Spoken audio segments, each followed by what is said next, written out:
Hi, I'm Gigi Duban, and on this episode of Alabama Inc., forget about how to be the perfect housewife. We check out the new face of home ec. Pat Duggins talks with Amy Templeton. She's the CEO of McWane Science Center, a super fun, awesome place. And social media consultant Susan Fant stops by to talk about social media mistakes that even you might have made at one point or another. That's what's coming up on Alabama Inc.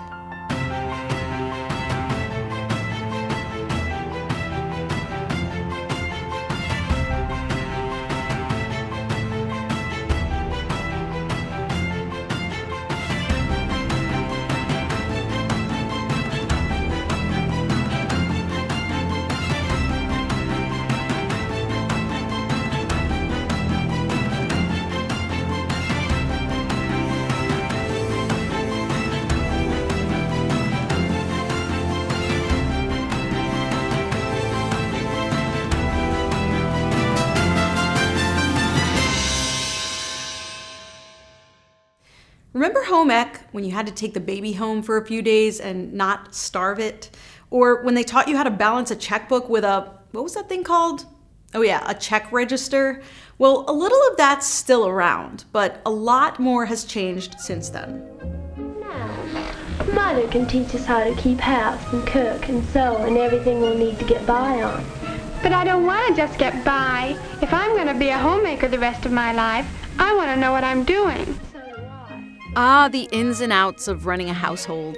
Getting that meatloaf in the oven on time, making sure not to add too much detergent to the laundry load. These used to be the kinds of things home ec was all about. But in Alabama, education officials decided it's time for an update. And it starts with a name: Family and Consumer Sciences. There is an image problem with Family and Consumer Sciences. It was formerly Home Economics, but the name changed in the 1990s. With the name change, we were trying to follow the changes in society to add more males into our classes, but also to focus on careers. A couple hundred kids gather at Chilton County High School for an assembly. The reason? To make every one of these students an ambassador of sorts for the new image.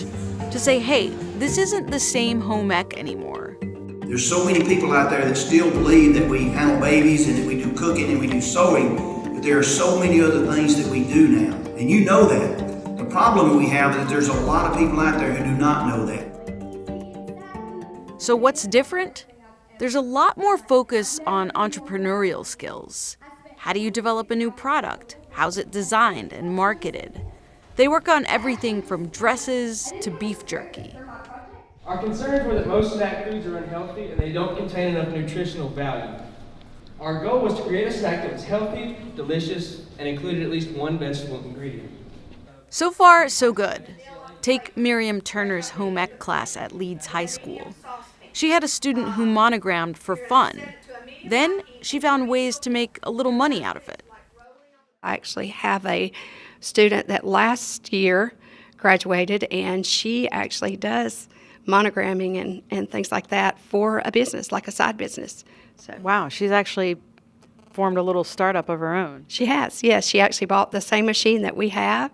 Her parents got it for her for Christmas, I think, and it's kind of nice. Jemison High School teacher Raynette Ellison taught the old home ec years ago.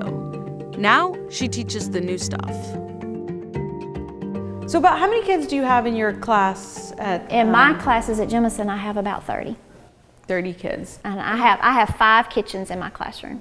Okay. So they're broken into 5 and 6, depending on how many kids I have per group. What's the breakdown, girls to boys? It's about even, 50-50. 50-50. Wow. My degree is in home economics. And so I went through the change of home economics to family consumer science. The change now is back when I first started teaching, we taught how to take care of your family. Men, women, how to be that responsible parent, how to take care of your family. And I'm guessing for back then, for young men, the focus was on how to go out and be a breadwinner. Right. And for the women. And how to be a parent too. Right. Because so many of them were thinking, that's the woman's job to Right. take care of the child, and it's not.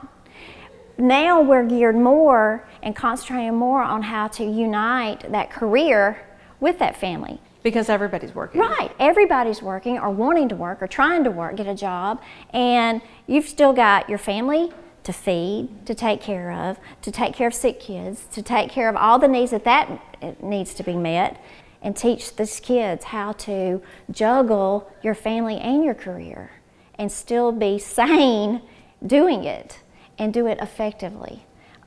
That's our main goal. I kind of feel like I need to take your class.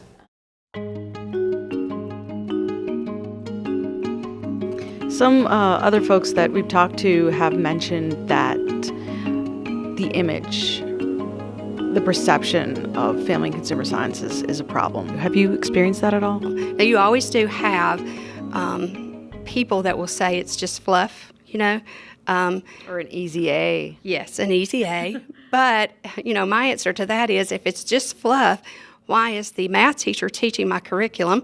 Why is the business teacher teaching my curriculum? You know, I don't think it is. I think that budgeting, money management, taking care of kids, being able to feed yourself and know good nutrition, I mean, those are across the board things. But even though there's this push to make home ec more relevant to the world we live in now, you'll still find the classics. You might remember getting a crash course in parenthood by taking care of a baby for a few days. Tell me your name. I'm Jeremy Clark. And what year are you? I'm a junior. And who are you, baby? Who is this? I named my kid Nintendo. I don't know why. Nintendo? It was the first thing we came up with at my table, so we went with it. You named a kid after a video game system? I mean, this has been going on for a long time, the take the baby home thing. Do you feel like it's valuable, or if you were designing this course, would you cut that out? I would keep it because if you think you want to have a baby and you take it home, it'll definitely change your mind on everything. I think it'll open your eyes to things.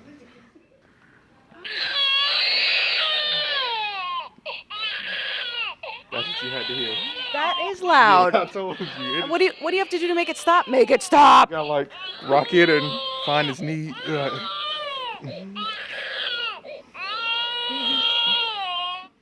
He's quiet.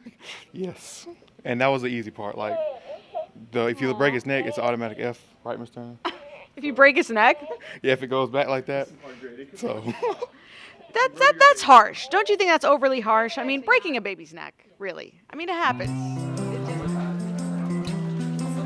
Teachers here will tell you it's not always easy making sure kids going into today's real world know what they need to know. Juggling work and family hasn't gotten any easier. Someone has to get dinner on the table. And messes will happen. Some things just don't change. Oh, wow.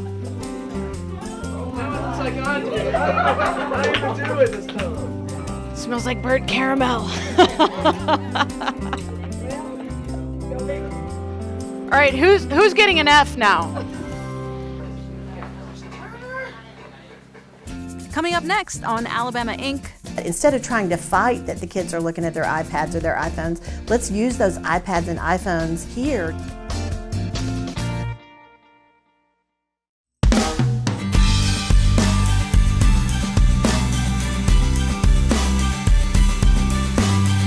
If you want to know how after-school programs are, ask the moms. Amy Templeton's a mother. She's also the CEO of the McWane Science Center in Birmingham. And here's how she got from here to there.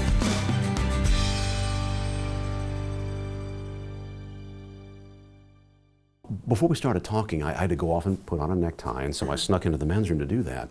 And there were even science messages on the windows. There are, yes. Is there any place around here that you don't have something scientific going on? No, I mean, we have it everywhere. Even our store is full of great science toys, though, but that we like to tell people they should come buy birthday presents or whatever, intelligent toys, so it's everywhere. When you were growing up yourself, was there any kind of a special science place that really kind of impacted you when you were young? I'm of an age where that was not as common as, throughout the country as it is today. There were informal learning even then, even maybe we didn't even call it that at that point. But that's really what McWane is, an opportunity out of classroom to continue what you've learned in the classroom and really make it come alive. Let's back up a little bit and talk about you. You got your law degree from Vanderbilt. Vanderbilt, I did. And then you made your mark in fundraising for Vanderbilt. Yes. How much of a transition was that for you? I mean, first law and now fundraising. Well, you know, I never actually practiced law. I got my license, I took the bar exam and passed the bar exam, but I am driven by community activity, about people to people. I've always worked in nonprofits. Fundraising is a huge part of what I do, even as an executive director. And it's all about telling that story and getting people excited. You have to be excited yourself, and then you get people excited about what you do, and then they want to be a part of it. And then asking for the money is easy once you generate that enthusiasm. So now let's take that from an art museum to a science center that's geared toward kids. What kind of a transition was that? There are certainly some similar donors because, again, that passion for what does it do for the community and how does it benefit my business and those kinds of things. But to me, there are a couple of differences and some wonderful things about McWane. One is that a lot of people want to know what difference are you making and how can you show me that what you're doing really is changing lives. And it's a little harder at an art museum. Nobody tests your art scores. In science, we can take and we do all the time, take programs that we have done with, say, third graders or fifth graders, and we can test them before and test them afterwards and say, here is the difference that it's made in your science scores. I mean, one of the beauties of having 4 floors of exhibits is that we can have a little something for everyone. One of my favorite things at McWane is watching how the children and the parents are doing things together, and then the children are ready to move on, and the parents are not quite finished with this exhibit. And I love to watch that. And so adults and teens enjoy it just as well as the kids. Do you have an exhibit where you find yourself kind of like sticking around a little bit longer? Yeah, well, my very favorite area, since my son started coming here when he was 3, is the world of water. I love the aquariums that are on the lower level. We have a Shark and Ray touch tank where you can actually touch sharks and stingrays that have their stingers removed. And I love seeing up close the what's in the Cahaba River. So we have a river area and a swamp area, and then in our Gulf area, or all of our saltwater area, the fish are just beautiful. All of the saltwater fish are just colorful and bright and gorgeous. And so I've always loved the world of waters. It feels very peaceful. There's not a lot of peaceful places in McWane. We tend to be a lot of hustle and bustle because the kids are having a good time. And so even if there are a lot of people down there, you can really feel very peaceful looking at those gorgeous aquariums down there. Kids have video games, the internet, their iPhones, sure, all kinds of distractions.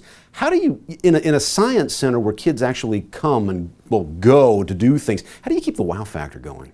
Well, you know, what we try to do is, instead of compete with those things, let's accept that's part of children's lives. So how do we introduce technology more and more into the McWane experience? And so we're working with a lot of technology organizations. We work with UAB to explore how do we do that. Instead of trying to fight that the kids are looking at their iPads or their iPhones, let's use those iPads and iPhones here to enhance their experience.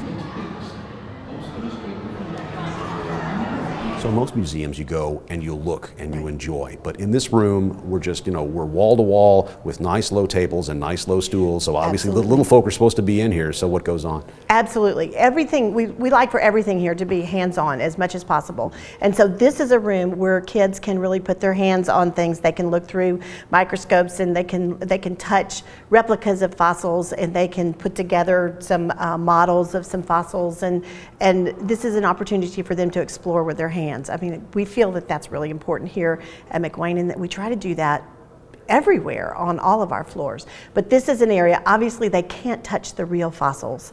They're very delicate, and we can't let the kids put their hands all over them, but this is an opportunity for them to explore that themselves in this area. Do people get surprised when you say, well, listen, not only do we have science and gravity and all that sort of stuff here, but also like, paleontology out the wazoo, where people actually come here to study various types of, prehistoric reptiles? Right. McWane is the product of the merger of 2 museums back in the 90s.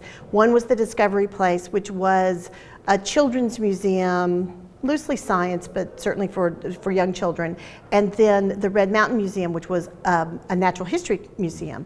And so when the two merged, we inherited this collection of nearly 750,000 fossils, most of them from Alabama, from dinosaur age, ice age, all the way to more modern fossils. And so we have a paleontologist here on staff. He researches, he collects, he publishes about our collection. And so it's an area that a lot of people don't realize when they come here, that we have such an extensive collection. So obviously there's a lot of things for the kids to do here, and obviously a lot of them are successful. Is there anything that you kind of put in that after a while you thought, well, the response from the kids is kind of, so let's kind of move into another direction? Sure, and we do that. We're constantly evaluating, and so we do that all the time, and we try to watch on the floor. What is the draw? What are the kids doing? You can tell sometimes through wear and tear what are the things that they really love, and we try to keep those going. And then we know that there's some tried and true favorites that, the bed of nails, everybody loves the bed of nails. If we're here 100 years from now, we will still have the bed of nails, I'm sure. So we watch for those things that are really loved, and not just what's working and what's not working, but maybe why is it not working. We have a great exhibit staff we have exhibit design staff and an exhibit fabrication staff. People aren't aware that we make a lot of what's on the floor we have a wood shop and a metal shop and electronics shop, and we make a lot of what's on the floor ourselves. Coming up next on Alabama Inc. And there's been lots of cases where people have gotten fired. Obviously the producers from this show don't look at Facebook, or else I wouldn't have been hired. Each week on Alabama Inc., we bring in one of our show experts to talk with correspondent Josh Sneed.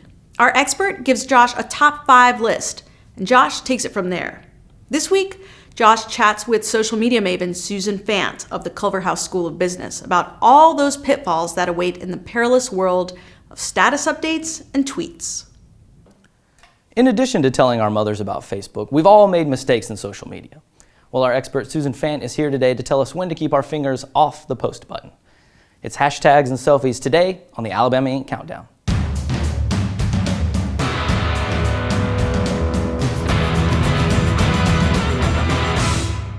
All right, Susan, thanks for coming in today. Thanks for having me, Josh. All right, so what do we have today? We've got the 5 things you say if you're bad at social media. That's right. So we're going to go through these 5 things that people generally say if they're bad about social media, if they're not really working their own personal profiles. Okay, all right. Well, let's jump right in. You ready? I'm ready. Okay, let's start with number 5. What do you got? Number 5 is that this post will never end up on the front page of a newspaper. That's a mistake. That's a mistake. When people post to Facebook, to Instagram, to social media, it can always end up on the front page of a newspaper. You never want to take a picture that you don't want there in the first place, right? So being able to be really thoughtful about what you're posting is the number 1 step. It's a good point because people can get fired for what they post. That's right. And there's been lots of cases where people have gotten fired, politicians have gotten ousted. There's a lot of problems that you just don't want to have to be involved with. Yeah, and it could probably even keep you from getting hired. That's right. Obviously the producers from this show don't look at Facebook, or else I wouldn't have been. Don't worry, I won't tell them. Your suggestion would be think before you post. Think before you post. Don't just toss information out there. Be careful with your pictures. Turn your cell phone off if you're going to go out for the evening. You don't always have to be online. Preventative measures can help keep yourself safe. All right, good. Okay, so number 4, things people say if they're bad at social media. This post is so good that I'll share it to Facebook, Twitter, Instagram, everything. That's a no-no then. Yeah, that's a no-no. A lot of people share posts to every social media network ever. Well, if everybody follows you on every one of these social media networks, they're going to see the same cat video every time.